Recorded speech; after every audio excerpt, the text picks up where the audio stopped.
Saya berbicara khusus kepada saudara-saudara yang memang sudah berurusan dengan Tuhan. Saya tidak bicara untuk mereka yang tidak berurusan dengan Tuhan. Saudara yang berurusan dengan Tuhan pasti saudara-saudara yang tidak ingin masuk neraka. Pertanyaan saya, seberapa kuat, seberapa serius saudara tidak ingin masuk neraka? Tentu saudara yang sedang berurusan atau sudah berurusan dengan Tuhan adalah orang-orang yang ingin masuk surga. Seberapa kuat saudara benar-benar ingin masuk surga? Tentu saudara yang berurusan dengan Tuhan, khususnya yang mengikuti suara kebenaran yang bersama-sama dengan kami doa dan puasa, saudara ingin berkenan kepada Allah dan menjadi anak-anak kesukaan Allah. Seperti yang sudah sering kita kemukakan di dalam doa dan kita ucapkan melalui syair lagu yang kita nyanyikan. Tapi seberapa kuat saudara benar-benar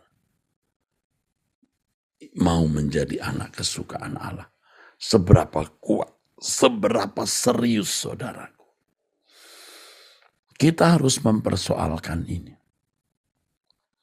Sebab kalau saudara benar-benar serius mau menjadi anak kesukaan, ya, kuat dan serius, tidak mau terpisah dari hadirat Allah, artinya tidak mau masuk neraka, mau masuk surga, mau menjadi anak kesukaan, sampai titik tertentu saudara akan benar-benar merindukan Tuhan. Saudara merindukan untuk bisa bertemu dengan Tuhan Yesus muka dengan muka. Seperti pujian tadi, ya, direngkuhmu di dalam peluknya Tuhan, renjana jiwaku, keinginanku yang kuat. Saudara pasti akan makin menghayati bahwa dunia ini bukan rumah saudara, bukan rumah kita. Itu muncul, saudaraku sekalian, penghayatan bahwa dunia bukan rumah kita.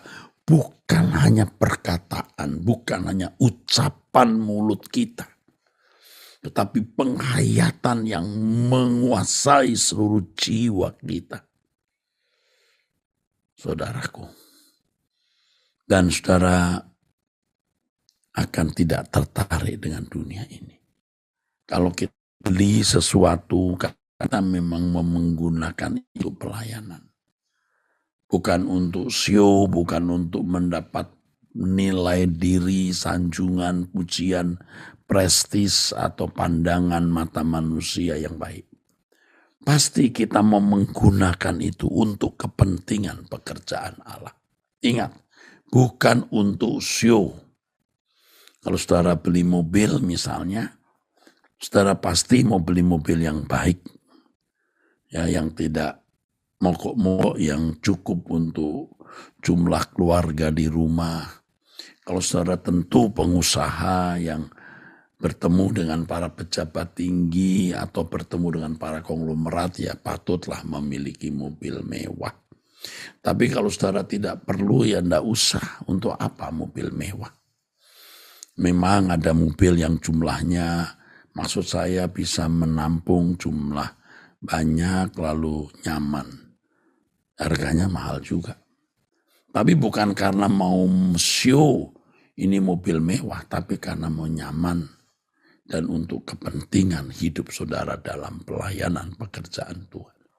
Tentu semua ini hanya Tuhan yang tahu. Tetapi saudaraku sekalian, percayalah bahwa hasrat saudara sangat menentukan kualitas hidup kerohanian saudara. Hasrat tekad kita akan sangat menentukan kualitas hidup kita. Seberapa kuat kita benar-benar mau terhindar dari neraka. Seberapa kuat kita berhasrat untuk tidak terpisah dari Allah. Seberapa kuat kita memiliki hasrat untuk menjadi anak kesukaan Allah. menjadi anggota keluarga kerajaan Allah, menjadi anak kesukaan Tuhan. Itu menentukan kualitas hidup kita. Dan itu juga tentu menentukan keberkenanan kita di hadapan Tuhan. Karena dengan hasrat yang kuat itu, saudaraku, kita tidak lagi tertarik oleh keindahan dunia. Kita otomatis tidak tertarik dengan keindahan dunia. Kalaupun kita punya barang, beli barang, kita pasti gunakan bukan untuk show. Kita gunakan untuk melayani Tuhan. Untuk kepantasan melayani Tuhan, saudaraku. Dan saudara akan menghayati dunia bukan rumah saudara. Dan saudara akan merindukan bertemu muka dengan Tuhan Yesus. Nah, pertanyaannya, bagaimana membangun hasrat yang kuat itu? Keseriusan yang tinggi setinggi-tingginya untuk menjadi anak kesukaan Allah. Saudaraku, untuk sungguh-sungguh mau masuk kerajaan surga, masuk langit baru, bumi baru, menjadi anggota keluarga kerajaan Allah, dan tidak akan pernah terpisah dari Allah selama-lamanya. Bagaimana memiliki hasrat yang kuat, yang serius tinggi untuk hal ini? Tergantung kita, bukan karunia. Itu tanggung jawab kita, bukan karunia. Bagaimana caranya? Inilah yang Tuhan mau saudara dengar dan saudara lakukan. Tanggalkan segala kesenangan-kesenanganmu yang tidak terkait dengan kesukaan hati Allah. Kalau saudara memiliki kesenangan-kesenangan, kesukaan-kesukaan yang Tuhan tidak turut menikmatinya, harus ditanggalkan. Harus ditanggalkan. Ya. Ada banyak kaum ibu, kaum wanita ya suka barang-barang mewah hanya karena masyu. Itu bukan anak Allah yang baik. Kalau saudara Kristen baru mungkin maklum ya.